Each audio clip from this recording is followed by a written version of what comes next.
మా ఎన్న నన్ను బిడ్డలా సాకినాడు. ఆ పొద్దు మా ఎన్న ఒంటరిగా నిలబడినప్పుడు పెళ్లి చేసుకొని నా దారి నేను చూసుకుంటే ఆ బిడ్డలేమైపోవాలా, నా అన్నేమైపోవాలా? ఇలా ఎంతమంది ఆలోచిస్తారమ్మా? నాకు తెలిసి ఎవరు ఆలోచించరు. నేను, నా భర్త, నా పిల్లలు, నా కుటుంబం అనుకుంటూ ఉంటారు అందరూ. కానీ నా అన్న కుటుంబమే నా కుటుంబం, నా అన్న బిడ్డలే నా కన్న బిడ్డలు అనుకుని జీవితాంతం పెళ్లి చేసుకోకుండా ఒంటరిగా మిగిలిపోయారు. ప్రతి ఆడపిల్లకి పెళ్ళనేది ఒక కళ.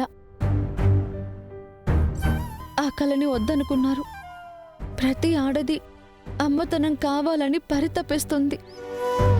ఆ అమ్మతనాన్ని కాదనుకున్నారు. ఎవరి కోసం ఇదంతా చేశారు?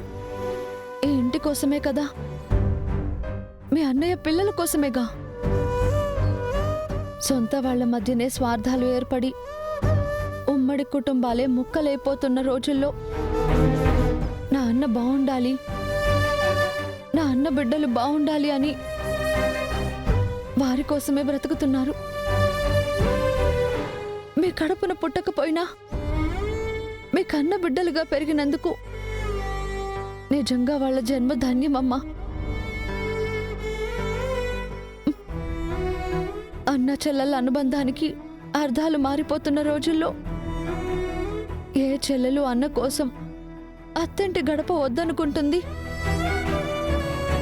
ఏ చెల్లెలు అన్న కొడుకుల కోసం తన గడప పండకూడదు అనుకుంటుంది? నువ్వు నిజంగా దేవతవమ్మా.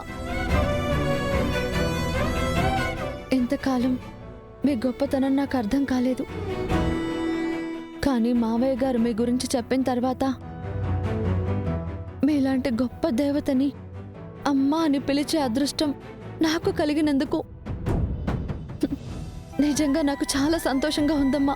చూడు విజయ, నాది అనుకుంటే నువ్వు కోరుకున్న నలుగురే మిగులుతారు.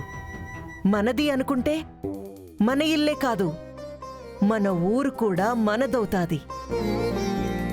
మా వదిన అన్న ఎంత ప్రేమగా ఉండేవాళ్ళో నాకు తెలుసు.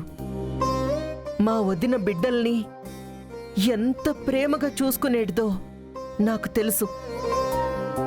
పెళ్లికి ముందు మా ఎన్న నన్ను బిడ్డలా చూస్తే పెళ్ళయ్యాక మా వదిన కూడా ఆ ముగ్గురు బిడ్డలతో పాటు నన్ను కూడా సొంత బిడ్డలా చూసింది. అమ్మ దూరం అయిపోయినప్పుడు ఆ ఇంటి పెద్ద బిడ్డే మిగిలిన బిడ్డలకి అమ్మవుతాది, నాన్నవుతాది. మా వదిన చచ్చిపోయినాక మా ఎన్నని అట్లా ఒంటరిగా వదిలేస్తే ఆ బిడ్డల్ని చూసుకోలేక పిచ్చోడైపోతాడు. పసి బిడ్డల్లాంటి వాళ్ళని ఎట్ట చూసుకోవాలనో మా ఎన్నకి తెలీదు. అట్టంటప్పుడు నాకు పెళ్ళైతే చాలు, నా జీవితంలోకి ఓ పెనిమిటొస్తే చాలు, నా కడుపున పిల్లలు పుడితే చాలు అనుకుంటే నాకంటే స్వార్థపర్రాలు ఎవరైనా ఉంటారా? అందుకే మా అన్న వదినలు నన్ను పెద్ద బిడ్డగా పెంచినందుకు నేనే ఈ బిడ్డలకి అమ్మైనాను. ఓ పొద్దు మా అన్నే అన్నాడు, నా బిడ్డలతో పాటు నాకు అన్నం పెట్టిన అమ్మవమ్మ నువ్వు అని. మా అన్న మనసులో అమ్మ స్థానం సంపాదించుకున్నాను. అంతకంటే గొప్ప విషయం ఏముండాది? అందుకే మా అన్నని ఆ బిడ్డల్ని వదిలిపెట్టి పోవాలనుకోలేదు. ఇదే నా కుటుంబం అనుకున్నాను. ఏడే బతకాలనుకున్నాను. ఈ ఇంటి ఆడపడుచుగా కాదు, అమ్మగా బతకాలనుకున్నాను. ఈ పొద్దు వరకు నేను అట్నే బతుకుతున్నానులే.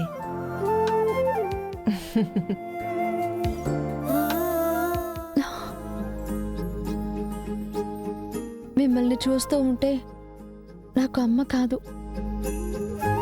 గుళ్ళో అమ్మవారు కనిపిస్తున్నారు.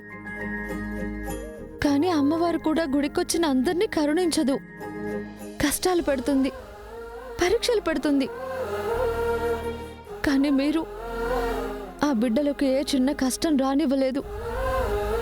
చివరికి మావయ్య గారికి కూడా ఏ చిన్న ఇబ్బంది రాకుండా చూసుకున్నారు.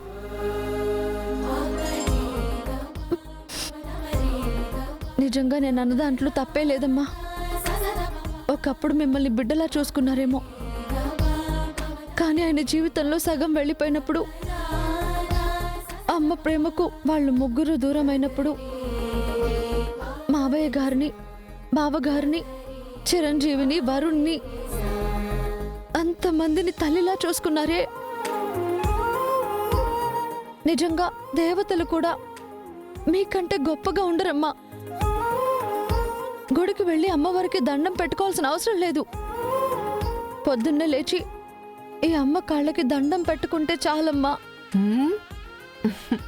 ఊరుకో, ఏంది మా నువ్వు?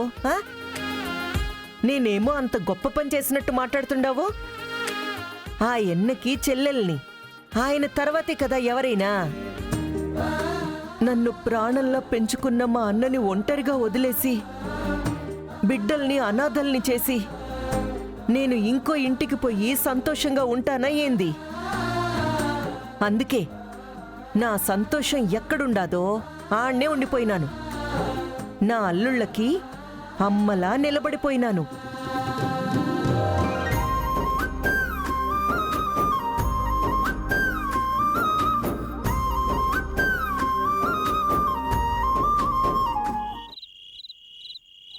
మనవనే బంధాలు మారినవి, మనసున ద్వేషాలు మిగిలినవి, విడువని రాగాలు విడిచినవి, ఆగని కన్నీళ్ళు మిగిలినవి.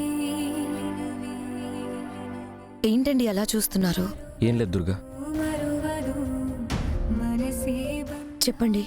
బ్రతకదు బ్రతకదు భారముతో, మరువదు మరువదు. చెప్పండి, ఎందుకు అలా ఉన్నారు?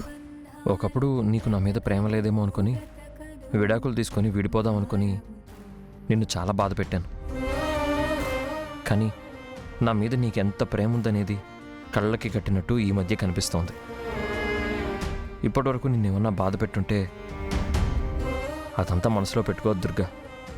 మనసులో పెట్టుకోవడానికి మీరు నన్ను అంతగా బాధ పెట్టింది ఎప్పుడూ లేదు. అయినా మీరు నా భర్త, మీ మీద నాకు కోపం ఎందుకుంటుంది? భర్తగా ఒక మాటని హక్కు మీకెప్పుడు ఉంటుంది. భార్యగా భరించాల్సిన బాధ్యత నాకు ఉంటుంది. తెలియకుండా మన మధ్య ఎందుకో ఒక దూరం ఏర్పడింది దుర్గా. ఇక ఆ దూరం మన మధ్య ఉండకూడదని కోరుకుంటున్నాను.